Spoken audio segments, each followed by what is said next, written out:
You're such an asshole.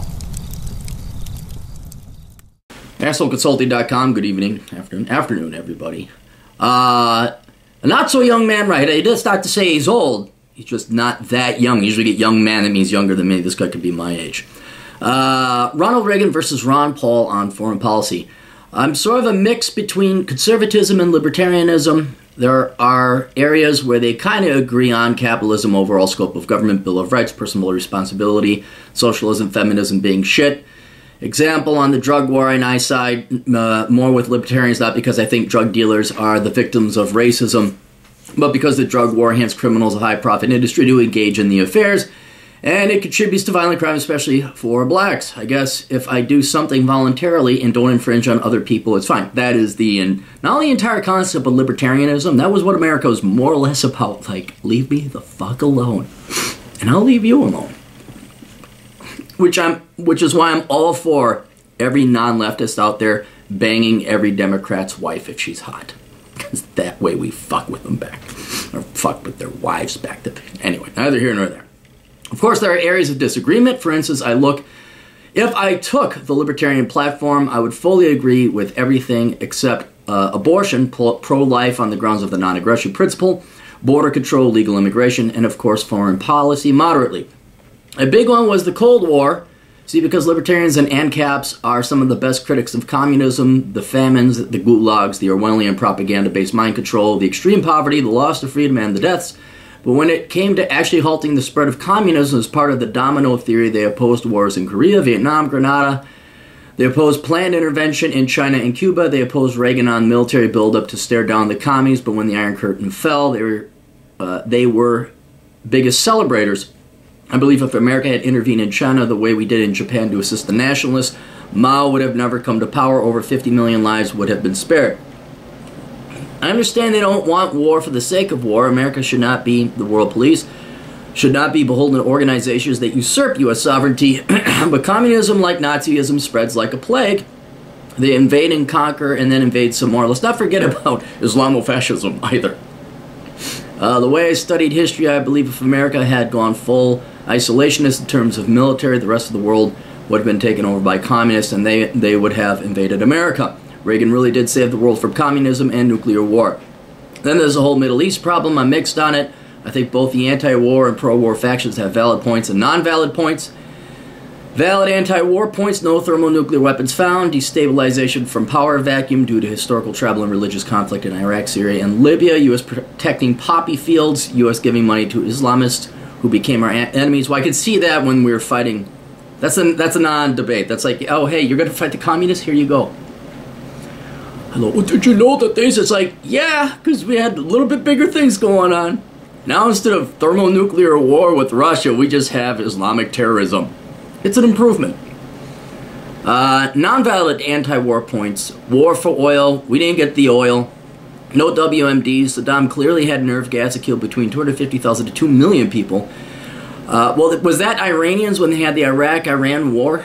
He may have some left over. But I'm wondering if he used it during that time. Israel is to blame. Israel is literally the only free and peaceful country in the Middle East. Wars are expensive, yes, but welfare is 10 times worse. And you might be closer than you realize on that number. Because you got me thinking. I also got the federal budget. I'm like, yeah, the military, I think even at our highest, was like 3% and change GDP. If you threw in Department of Homeland Security as well. And I think in Vietnam it was close to like 7 or 8. And then if you take what we piss away on welfare, and not just the welfare program, but let's just give other people's money to fucking parasites, not just at the federal level, but at the state and local level. Yeah, welfare is, I wouldn't be surprised if it was close to 10. 10 seems a little high, but 5 to 8 times higher than what we spend on the military. Valid pro-war points. Iraq was a safe haven for terrorist groups like Al-Qaeda and the Taliban. Osama had to go after 9/11. We can't just fight the enemy and run. We need to either beat them into submission or not fight at all. Non-valid pro-war points. Saddam and bin Laden working together. No, they didn't. WMD hunt, but ignoring North Korea. Ron Paul has given some valid critique on the war and the U.S. occupation, but consistently acts as if this has nothing to do with the violent nature of Islamofascism. Namely, many of the wars and slave campaigns in Africa or terror attacks in Europe by invading radical Muslims. His retort is that America's presence is purely to blame.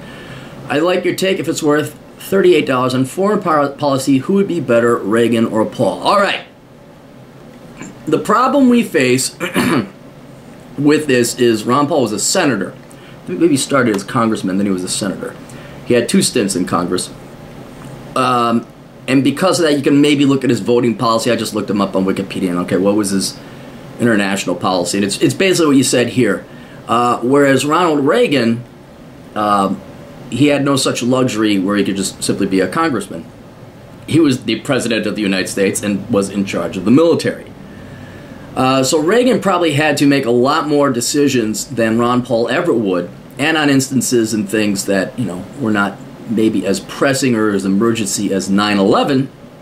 But hey, what are the communists doing? Oh, they're developing that bomber? We better get to it. Whereas Ron Paul, not that he didn't have the easiest job ever, but he was not the president of the United States.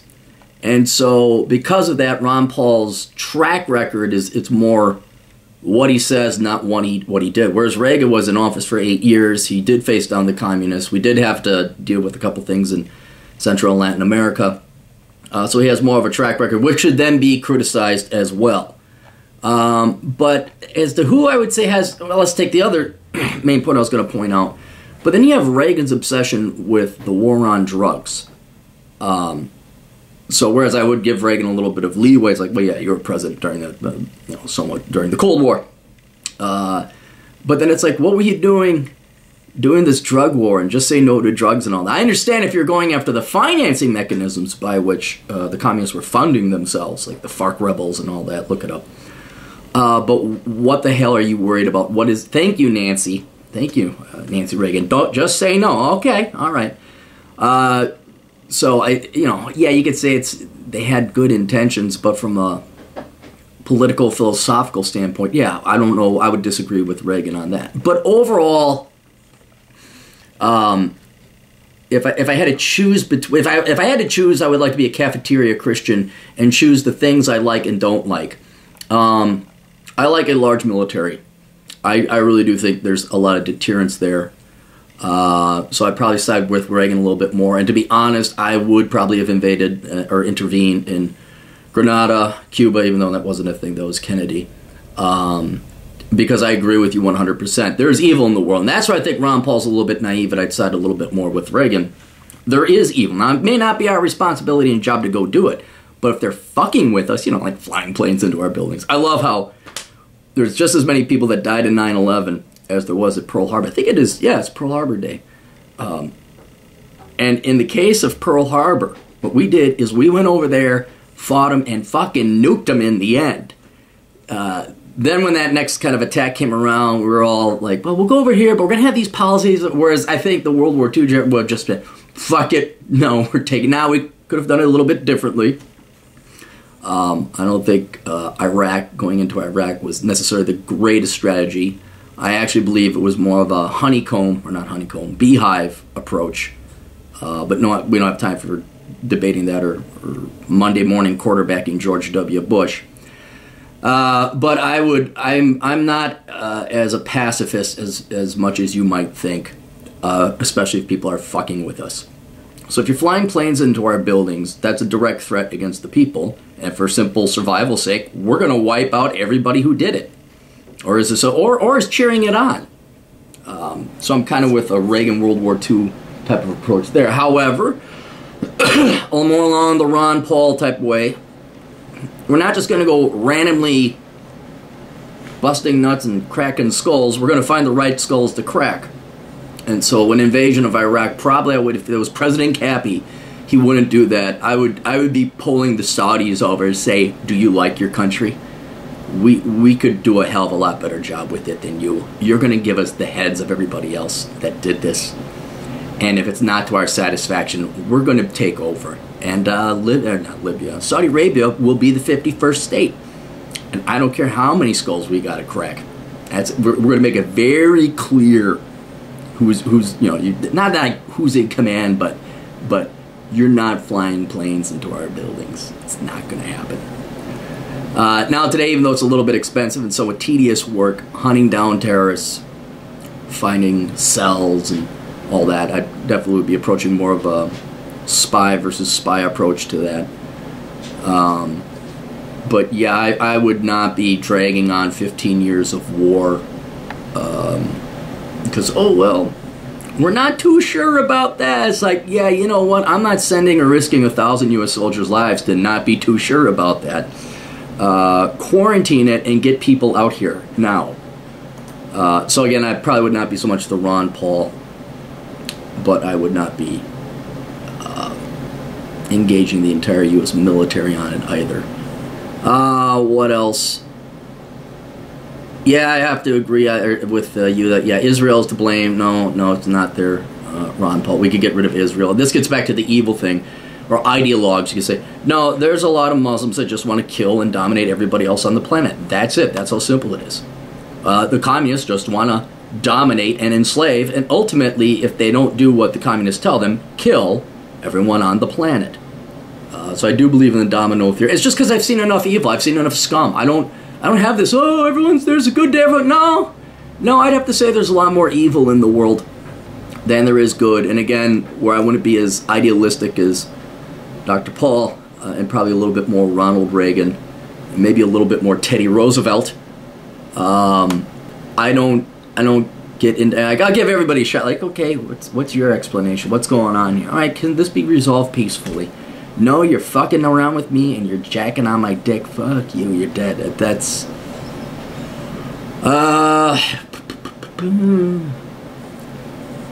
yeah. And then when it comes to the war on drugs, I definitely would side with Ron Paul. I'd be like, you do whatever you want, but we're not giving you a Nexaprone. We're not reviving you. I don't care if you OD. We're not sending an ambulance. Ambulances are denied from giving people unless they pay for it privately. Right? Does your family have the money? If not, no, too bad. I guess he dies on the street. And there's more. Not even Reagan wouldn't be that evil. I would. But that has nothing to do with foreign policy. So I don't know. If I had to choose between the two, I'd go Reagan. But like I said, I would like some of the. Is it really our business? Is it really a direct threat to us? Are we targeting the right people?